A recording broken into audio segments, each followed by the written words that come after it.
Deus! Você não sentiu ainda a presença dele por algum motivo, por alguma distração? Você vai sentir. Creio que o Senhor hoje nos chamou aqui para uma transformação. Não só através de uma palavra. Aleluia. A luta vai vir para chegar até aqui hoje. De verdade, mas eu fiquei surpresa. Eu acredito que toda vez que alguém vai falar de obediência, automaticamente lembra de Jonas. Então o irmão começou aqui, na hora que eu cheguei, eu falei, ele já está pregando para todo mundo, eu vou fugir, mas não é, foi na minha vez mesmo. Vou convidar a igreja a abrir de novo em Jonas, mas dessa vez o Senhor vai nos falar um pouquinho diferente daquilo que a gente está acostumado, amém? Quem puder abrir, abre a Bíblia de Jonas, eu vou ler alguns versículos desse livro com vocês. Jonas 1, até o versículo 3 primeiro. E veio a palavra de Deus a Jonas, filho de Amitai, dizendo: levanta-te, vai à grande cidade de Nínive e clama contra ela, porque a sua malícia subiu até mim. E Jonas se levantou para fugir diante da face do Senhor para Tarsis. E descendo a Jope, achou um navio que ia para Tarsis. Pagou, pois, a sua passagem e desceu para dentro dele, para ir com eles para Tarsis, de diante da face do Senhor. Ou seja, ele precisava sair da face do Senhor. Continuando, em Jonas 2, 1, diz assim: e orou Jonas ao Senhor seu Deus. Lá ele já estava dentro do peixe, do grande peixe, né? Os irmãos conhecem a história. Ele desobedeceu, o Senhor falou: pega você mesmo, joga ele no mar, pega o peixe, levou, está lá dentro do peixe. E orou Jonas ao Senhor seu Deus, das entranhas do peixe, e disse: na minha angústia clamei ao Senhor, e ele me respondeu. Do ventre do inferno gritei, e tu ouviste a minha voz. Mais um pouquinho adiante, Jonas 2:10, está assim: falou, pois, o Senhor ao peixe, e ele vomitou Jonas na terra. Ou seja, o Senhor ouviu. Em Jonas 3:5 tem o resultado disso. Ou seja, Jonas chegou na terra, em Nínive, onde era para ele ter ido, e ele foi pregar, que era isso que o Senhor queria, que aquele povo se arrependesse, né? Então, em 3:5, está assim: e os homens de Nínive creram em Deus, e proclamaram um jejum, e vestiram-se de panos de saco, desde o maior até o menor. Ou seja, a palavra fez efeito. Continuando, 3:8, né? Não, 3:8. É isso, e agora 3:8. Mas os homens e os animais estarão aqui, desculpa, 3:7. E fez uma proclamação que se divulgou em Nínive, até o rei ouviu a palavra, por mandado do rei e dos seus grandes, dizendo: nem homens, nem animais, nem bois, nem ovelhas provem coisa alguma, nem se lhes dê pasto, nem bebam água. Mas os homens e os animais estarão cobertos de pano de saco e clamarão fortemente a Deus, e se converterão, cada um do seu mau caminho e da violência que há em suas mãos. Ou seja, o Senhor aceitou a mudança daquele povo. Amém? Os irmãos podem se aceitar? Aleluia! Eu vou continuar contando aqui o finalzinho da história para dar contexto naquilo que o Senhor trouxe ao meu coração. Em Jonas 4 conta, porque assim, se a gente ouvir até agora, deu tudo certo. Ele fez errado, foi parar no ventre da baleia, que foi só um método para que acontecesse o que Deus determinou. Chegou lá, ele pregou, o povo que não acreditava passou a crer, então tá tudo certo. Só que não. Aí ali no capítulo 4 é onde o Senhor falou grandemente ao meu coração, e grandemente mesmo. Aleluia! E eu quero trazer para a igreja como o Senhor mandou. Esse eu vou ler para os irmãos podem ficar sentados. Diz assim: depois que tudo deu certo, né? Desgostou-se Jonas extremamente disso e ficou todo ressentido. E orou ao Senhor e disse: ah, Senhor, não foi isso que eu disse, estando ainda na minha terra? Por isso me preveni, fugindo para Tarsis, pois eu sabia que és Deus piedoso e misericordioso, longânimo e grande em benignidade, e que te arrependes do mal. Peço-te, pois, ao Senhor, tira minha vida, porque melhor é me morrer do que viver. E disse o Senhor: é sério que você está pensando nisso? Eu fui lá, eu converti todo mundo, você está aí chorando? Danga. Continuando. Então Jonas saiu da cidade, assentou-se ao oriente da cidade e ali fez uma cabana. Isso. E ali fez uma cabana. E assentou-se debaixo dela, à sombra, até ver o que aconteceria à cidade. Em alguns lugares que eu pesquisei, diziam que era um deserto, era um lugar muito quente. E fez o Senhor Deus nascer uma boboreira, que subiu por cima de Jonas, para que fizesse sombra sobre a sua cabeça, a fim de o livrar do seu enfado. Ele estava cansado, estava quente, né? Foi lá reclamar um pouquinho, o Senhor foi e deu um conforto para ele ali. E ele se alegrou muito, porque viu um conforto, estava todo mundo acabando, estava quente. Opa, o Senhor proveu o conforto.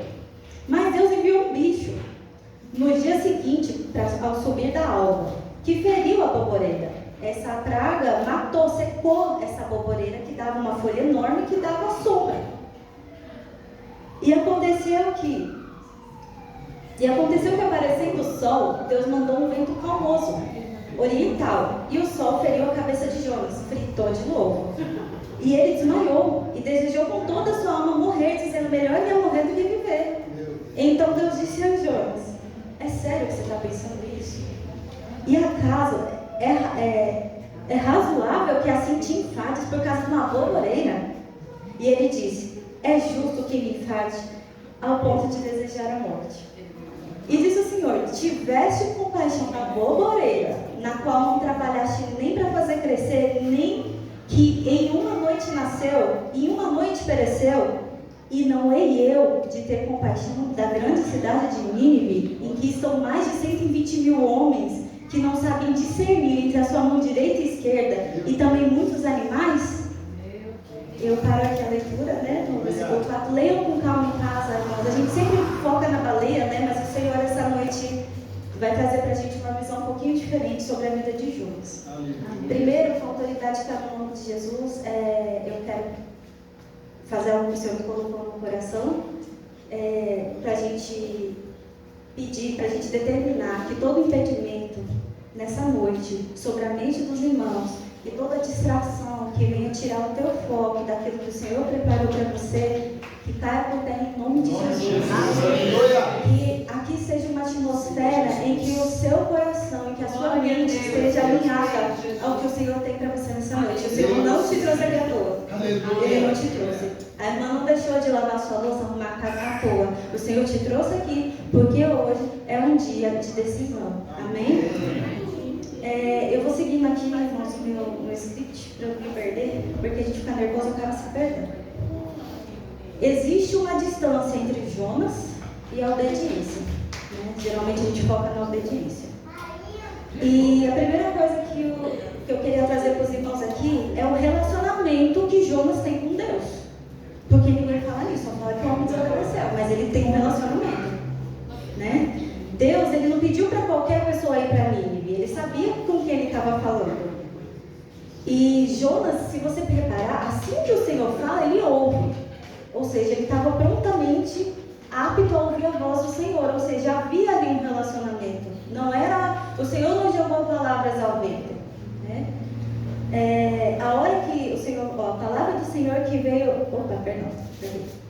e veio a palavra do Senhor a Jonas, filho de Amitai, dizendo: levanta-te, vai à grande cidade, clama contra ela, porque a tua malícia subiu até mim. A gente não fala assim com qualquer pessoa: levanta daí, vai fazer isso, aquilo. Se não for nosso filho, se não for alguém que a gente tem um relacionamento, uma intimidade.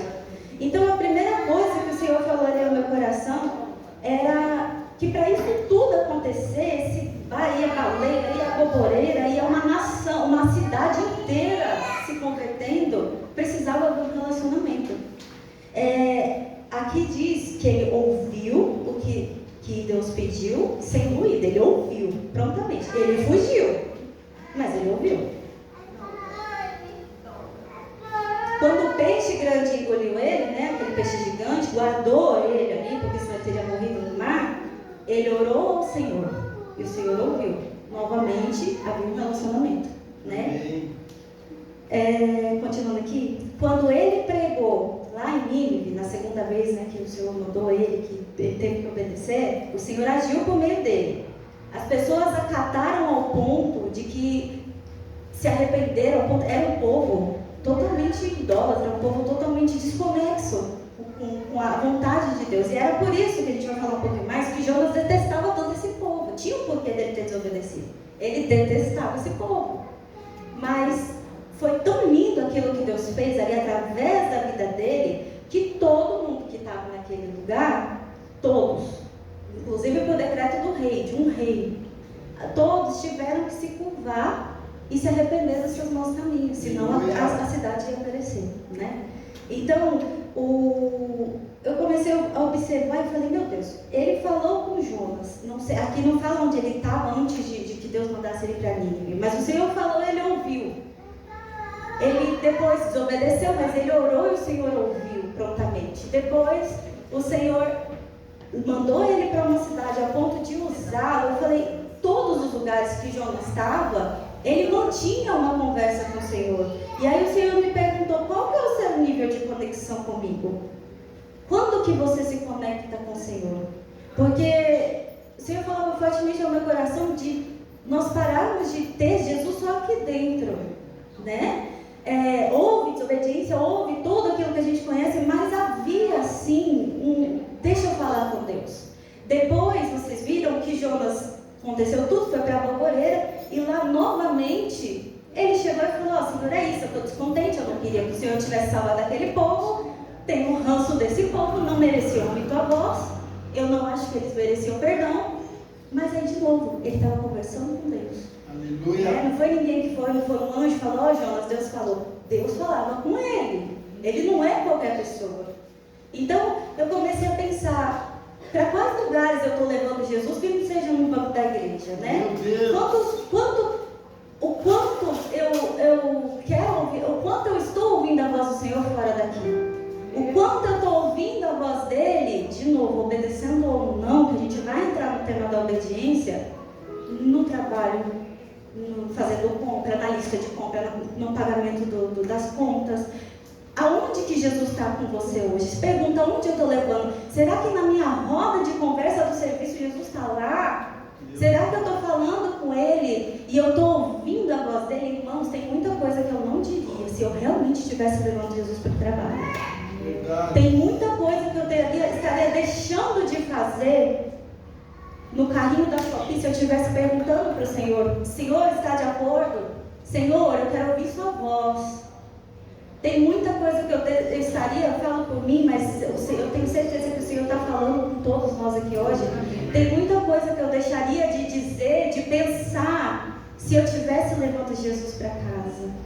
Se eu estivesse levando Jesus para o Netflix, enfim, no julgamento, realmente a nossa rotina é assim, né? Geralmente a gente relaxa assistindo alguma coisa, a gente conversa com os amigos no trabalho, as crianças vão para a escola. Será que realmente Jesus está sentando na mesa, lá na hora de conversar com a sua família? E esse relacionamento de Jonas com o Senhor ali, ele era impecável, ele era um relacionamento bonito, porque o Senhor não ia jogar palavras ao vento, né?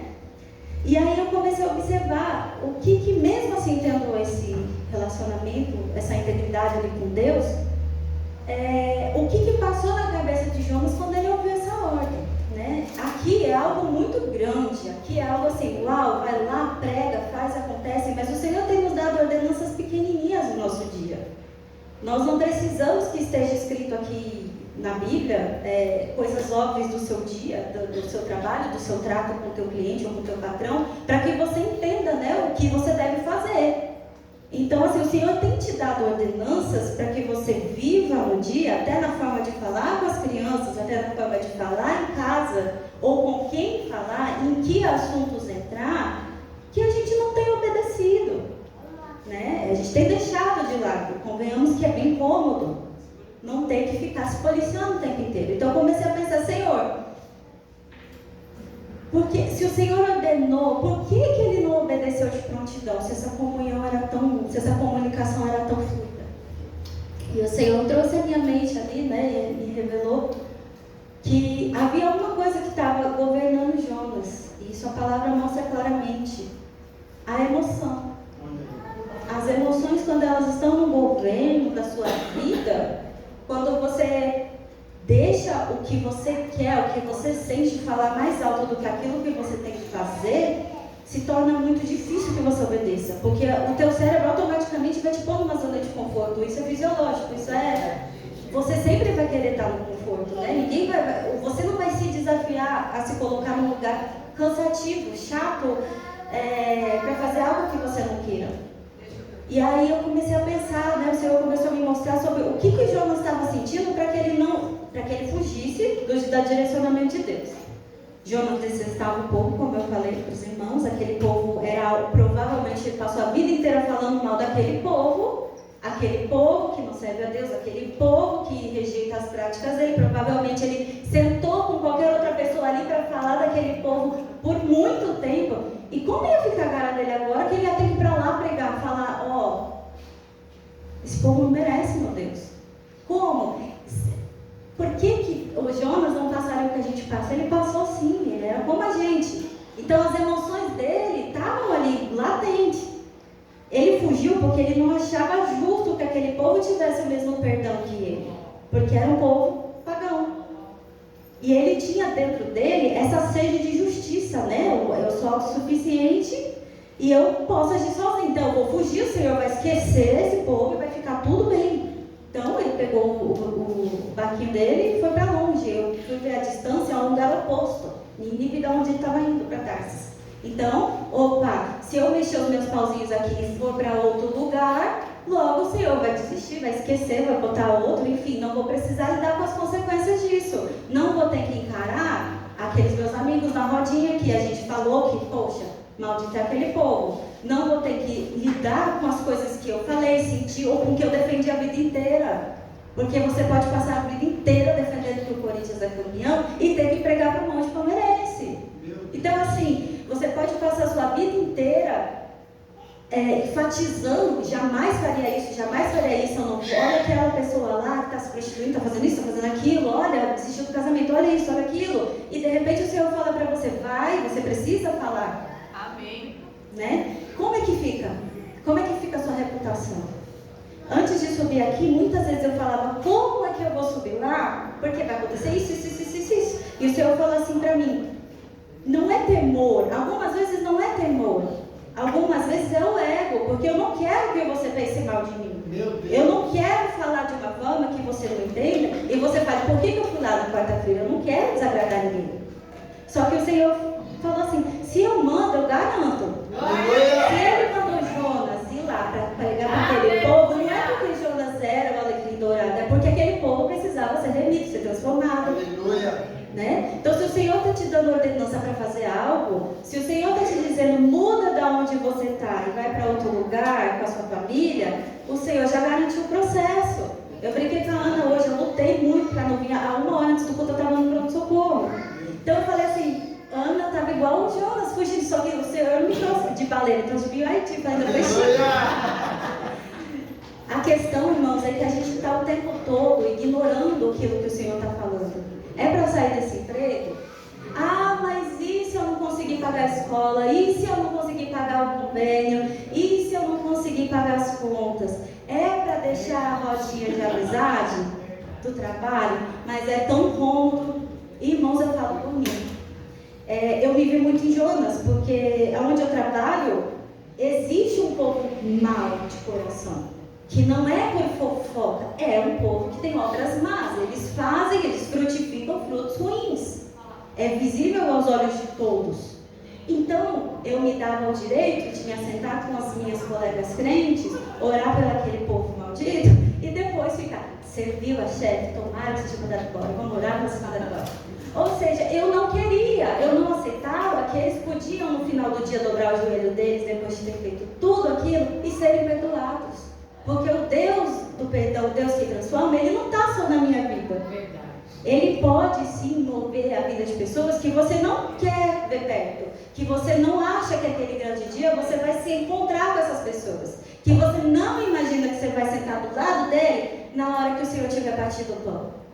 Então, o que o Senhor fez aqui com Jonas, de mostrar para ele que essas pessoas também podem ter o amor dele, o favor dele, ele está fazendo hoje na sua vida. De te mostrar que tem um indivíduo no seu trabalho que tem inveja, de que tem alguém que não pagou o que te devia, era merecido, você podia ter recebido, mas não te pagou. De alguém que foi injusto com a sua filha, que foi injusto com o seu filho, que machucou você, que não merece, não é digno de sentar na sua mesa. Mas o Senhor, o nosso Jesus, que morreu naquela cruz, hoje Ele vem te dizer: desculpa se isso vai te doer, mas eu vim para salvar quem quiser. E se eu determinei que vai chegar lá e vai pregar e vai acontecer. Então, se o Senhor tem algo para falar ao coração de alguém, Ele não precisa que eu queira. Ele não precisa que eu sinta alegria para que você seja transformado, próspero, ou que algo aconteça na sua família. Porque se Ele determinou, Ele faz. Então, irmãos, se o Senhor tem falado através de pessoas, da palavra algo no teu coração, alguma atitude que você precisa tomar na sua casa, no teu trabalho, a rodinha de amigos, a educação dos teus filhos, o tempo com os teus filhos, alguma coisa o Senhor tem te ordenado e você tem pensado: como? Mas eu vou estar cansada, mas eu vou estar com fome, mas eu vou estar com sono, mas eu não vou conseguir chegar a tempo. O mais, fica tranquilo, Ele pega uma maleta e você vai. Então, o que o Senhor me falou grandemente ao coração é que quando eu tirasse as minhas emoções do governo, quando eu parasse de ser o alecrim dourado que vai fazer birra ao Senhor, mas Senhor, por quê? Ele vai agir. Amém? Continuando aqui, eu queria dar um exemplo que aconteceu ainda na linha dele achar que as pessoas não mereciam. Também no meu trabalho, um lugar que me aproxima de Jesus, havia uma pessoa que maltratava muito as pessoas com cargo inferior, maltratava mesmo, era um bullying super. E um dia, essa moça, ela foi levada para a nossa empresa com um cargo muito alto, não merecia. E eu me lembro que eu chorei, mas não era de inveja da moça, não, eu queria o cargo dela. Eu fiquei triste porque ela machucou tantos meus colegas, e era todo mundo muito pobrinho, muito necessitado, todo mundo estava ali lutando, e ela machucou tanto, que quando eu soube que ela foi levada, né, com um cargo muito superior ao que deveria, eu chorei.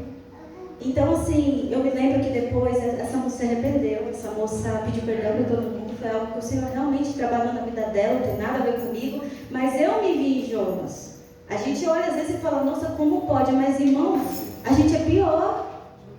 A gente julga muito, e se a gente parar para olhar para dentro de nós mesmos, ai de nós, se não for a misericórdia de Cristo.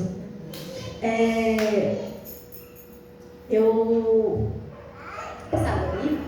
Meu Deus. Glória a Deus. Eu queria trazer aqui para os irmãos também uma parte que o Senhor falou no meu coração, sobre nós não queremos sair do conforto, né? Quando o Jonas foi coberto pelaquela árvore, ele ficou feliz porque era confortável. Era um sol escaldante, ele ficou debaixo da sombra. Então, quando a gente, para obedecer, você automaticamente vai ter que sair da sua zona de conforto, né? Senão seria sua escolha, não seria obediência.